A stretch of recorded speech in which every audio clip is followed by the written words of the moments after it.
Hi friends, मी सीमा आणि स्वागत आहे तुमचं सीमाज लाईफस्टाईल या चॅनलमध्ये. तर आज आहे दीप अमावस्या. तर दीप अमावस्याच्या तुम्हा सर्वांना हार्दिक शुभेच्छा. तर आज दिव्याचं पूजन केलं जातं, पण त्याच्या आधी मोठा टास्क असतो तो दिवे स्वच्छ करायचा. तर आज मी चुटकीसरशी तुम्हाला दिवे स्वच्छ करून दाखवणार आहे. तर चला पाहूया.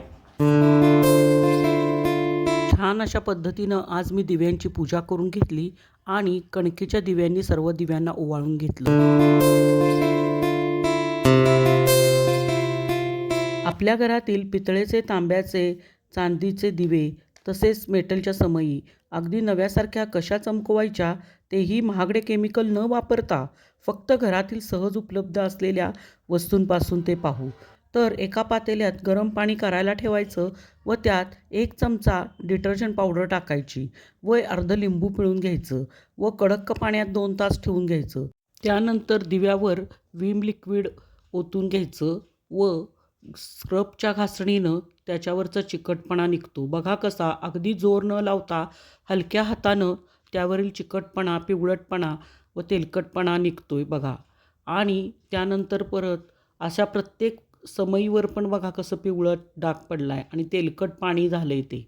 आता यातूनच आपल्याला सर्व दिवे स्वच्छ करायचे. प्रत्येक दिव्याला विम लावून घ्यायचं व विम लिक्विड लावल्यानंतर रबरच्या घासणीनं त्याच्यावरचं पिवळं चिकट पदार्थ लगेच इझिली गरम पाण्यात टाकल्यामुळे निघून जातो. देवघरात वापरले जाणारे दिवे काही दिवसांनी काळे पडतात, चिकट होतात व चमक पण काही कमी होते. घाई गडबडीच्या वेळी कमी कष्टात अगदी सोप्या पद्धतीनं आपण साफ आता करतोय बघा.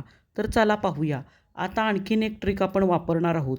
हे हिरवे डागसुद्धा सगळ्या दिव्यांवरचे जातात व मेटलच्या समयासुद्धा अगदी सुंदर निघतात. तर बघा आणि कष्ट न करता बरं का. अशा पद्धतीने गरम पाण्यातल्या सर्व दिव्यांवरील चिकटपणा स्क्रबच्या साहाय्याने मी काढून घेतला व सर्व स्वच्छ धुवून घेतले.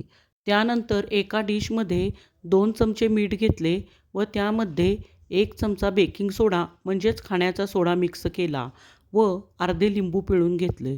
हे मिश्रण व्यवस्थित कालवून घेतले व लिंबाच्या सालीच्या साहाय्यानं सर्व दिव्यांना लावून चोळून घेतले व अशाच पद्धतीनं सर्व दिव्यांना ते मिश्रण लावून ठेवले व लगेचच घासून विमनं परत धुवून घेतले. अशा पद्धतीनं सर्व दिव्यांना व त्यांच्या वेगवेगळ्या केलेल्या पार्ट्सना पण मी हे मिश्रण लिंबाच्या सालीनं चोळून लावून ठेवले व सर्व दिवे धुवून घेतले. या पद्धतीमध्ये अजिबात जास्त शारीरिक कष्ट लागत नाहीत व जास्त चोळूनही दिवे धुवावे लागत नाहीत. अगदी इझिली सर्व दिवे माझे स्वच्छ झाले. बघा किती छान दिसत आहेत.